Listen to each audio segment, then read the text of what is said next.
কানাডার টরন্টো শহর নভেম্বর মাসের -10 ডিগ্রি সেলসিয়াস তাপমাত্রায় যখন হাড় পর্যন্ত কেঁপে ওঠে, তখন 22 বছরের জেরিন টিম হর্টনসের এক কোণে বসে অঝরে কাঁদছিল। ঢাকা থেকে বুক ভরা স্বপ্ন আর মা বাবার জমানো শেষ সম্বলটুকু নিয়ে স্টুডেন্ট ভিসায় কানাডায় পাড়ি জমিয়েছিল সে। কিন্তু বিদেশের মাটিতে স্বপ্ন আর বাস্তবের ফারাকটা অনেক বড়। ইউনিভার্সিটির বিশাল অঙ্কের টিউশন ফি, আকাশ ছোঁয়া বাসা ভাড়া আর নিজের খরচ চালাতে গিয়ে জেরিনের পিঠ দেয়ালে ঠেকে যায়। আগামী সেমেস্টারে টিউশন ফি জমা দেওয়ার আর মাত্র 1 সপ্তাহ বাকি, কিন্তু জেরিনের ব্যাংক অ্যাকাউন্টে ব্যালেন্স প্রায় শূন্য। ফি দিতে না পারলে তার স্টুডেন্ট ভিসা বাতিল হয়ে যাবে, ফিরে যেতে হবে দেশে।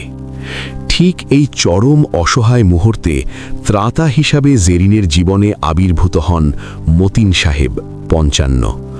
মতিন সাহেব টরন্টোর বাঙালি কমিউনিটির অত্যন্ত পরিচিত এবং প্রভাবশালী মুখ। তার কয়েকটি গ্রোসারি চেইন, রিয়েল এস্টেট ব্যবসা এবং রেস্টুরেন্ট আছে।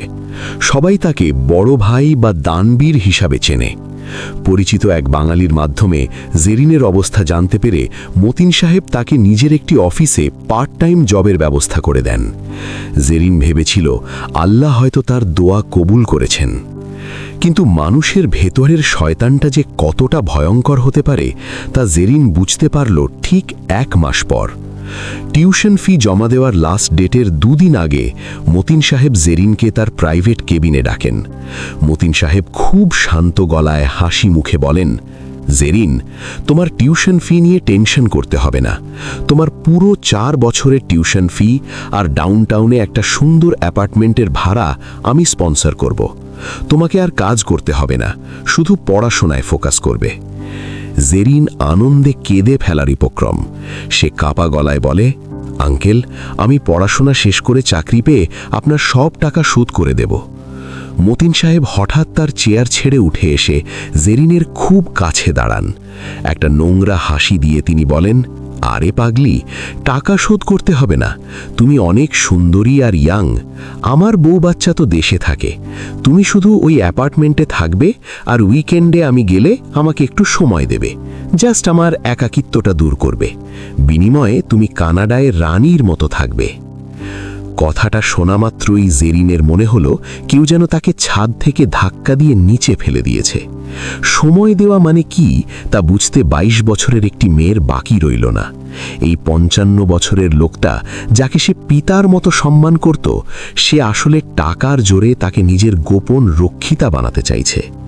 কানাডার মতো দেশে অসহায় ইন্টারন্যাশনাল স্টুডেন্টদের দুর্বলতার সুযোগ নিয়ে এই শকুনরা ঠিক এভাবেই নিজেদের লালসা মেটায়।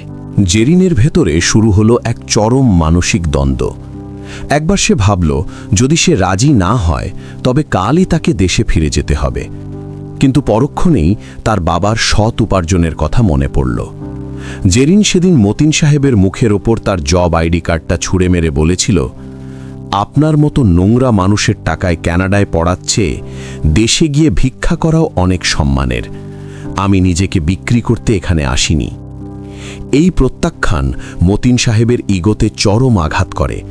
তিনি তার প্রভাব খাটিয়ে জেরিনকে শুধু চাকরি থেকেই বের করলেন না, বরং বাঙালি কমিউনিটিতে এমনভাবে কথা ছড়ালেন যে জেরিন কোথাও কাজ পাচ্ছিল না। এদিকে ভাড়া দিতে না পারায় বাড়িওয়ালাও জেরিনকে রুম থেকে বের করে দেয়। শুরু হলো জেরিনের জীবনের সবচেয়ে অন্ধকার এবং নির্মম এক অধ্যায়। মাথার ওপর ছাদ নেই, পকেটে টাকা নেই। জেরিনের সম্বল বলতে ছিল $1000 দিয়ে কেনা একটা সেকেন্ড হ্যান্ড পুরনো হোন্ডা সিভিক গাড়ি। কানাডার সেই ভয়ঙ্কর কনকনে শীতে জেরিন রাতের পর রাত ওই গাড়ির সিটে গুটিসুটি মেরে ঘুমাতো। মাঝে মাঝে ইঞ্জিন অন করে হিটার চালাতো, আবার গ্যাস শেষ হওয়ার ভয়ে ইঞ্জিন বন্ধ করে সস্তা ব্ল্যাঙ্কেট গায়ে জড়িয়ে শীতে কাঁপত। সকালে ইউনিভার্সিটির জিমে গিয়ে গোসল সেরে ক্লাস করত, আর ক্লাস শেষে শহরের একদম অন্য প্রান্তে গিয়ে একটা ফ্যাক্টরিতে অমানুষিক পরিশ্রম করত।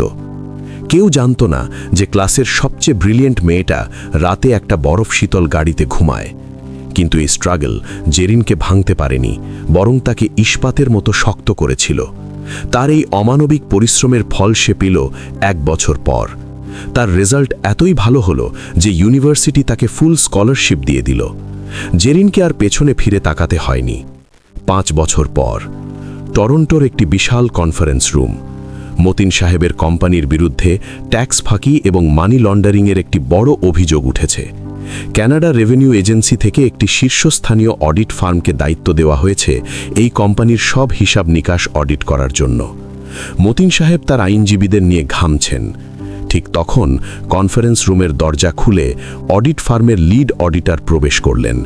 পরনে অত্যন্ত স্মার্ট কর্পোরেট স্যুট, চোখে মুখে এক পাহাড় সমান কনফিডেন্স। মতিন সাহেব মুখ তুলে তাকাতেই তার পায়ের তলার মাটি সরে গেল। এ তো জেরিন, সেই মেয়েটা যাকে তিনি একদিন টাকার জোরে কিনতে চেয়েছিলেন। জেরিন মতিন সাহেবের দিকে তাকিয়ে খুব প্রফেশনাল একটা হাসি দিয়ে তার ল্যাপটপটা ওপেন করল। তারপর খুব শান্ত কিন্তু ধারালো গলায় বলল, গুড মর্নিং মিস্টার মতিন। আপনার কোম্পানির গত 3 বছরের ডাবল অ্যাকাউন্ট, ফেক ইনভয়েস আর ট্যাক্স ফাঁকি দেওয়ার সব প্রমাণ এখন আমার হাতে। আপনার এই জালিয়াতি আপনাকে হয়তো আগামী 10 বছরের জন্য জেলের ভাত খাওয়াবে। Shall we start the procedure? Matin সাহেবের মুখে তখন আর কোনো শব্দ নেই। তিনি বুঝতে পারলেন যেই মেয়েটিকে তিনি একদিন রাস্তায় ছুঁড়ে ফেলেছিলেন, সেই মেয়েটি আজ তার সাম্রাজ্য ধ্বংস করার কারণ হয়ে দাঁড়িয়েছে। জেরিন কোনো ব্যক্তিগত প্রতিশোধ নেয়নি, সে কেবল তার প্রফেশনাল ডিউটি পালন করেছে। কিন্তু এটাই ছিল মতিন সাহেবের মতো লম্পটদের জন্য সবচেয়ে বড় চপেটাঘাত। গল্পের বার্তা: বিপদে পড়লে মানুষ অনেক সময় শর্টকাট খোঁজে, কিন্তু শর্টকাট পথে নিজের সম্মান আর চরিত্র বিক্রি করে যে সফলতা আসে তা আসলে এক ধরনের দাসত্ব। প্রবাসের মাটিতে অসহায় মেয়েদের সুযোগ নেবার জন্য অনেক বড় ভাই বা দানবীর বসে থাকে। তাদের ওই নোংরা প্রস্তাবকে ছুঁড়ে ফেলে দিয়ে -ডিগ্রির শীতে গাড়িতে রাত কাটানোও অনেক সম্মানের, কারণ স্ট্রাগল একসময় শেষ হয়ে যায়, কিন্তু আত্মসম্মান বিক্রি হয়ে গেলে তার কোনো দিন ফিরে পাওয়া যায় না। নিজের যোগ্যতা দিয়ে ঘুরে দাঁড়ানোই হলো এই পৃথিবীর সবচেয়ে রাজকীয় প্রতিশোধ। গল্পটি ভালো লাগলে অবশ্যই শেয়ার করুন। এমন বাস্তব, হৃদয়ে ছোঁয়া ও অনুপ্রেরণামূলক গল্প নিয়মিত পেতে আমাদের পেজ এবং চ্যানেলটি ফলো দিয়ে পাশে থাকুন।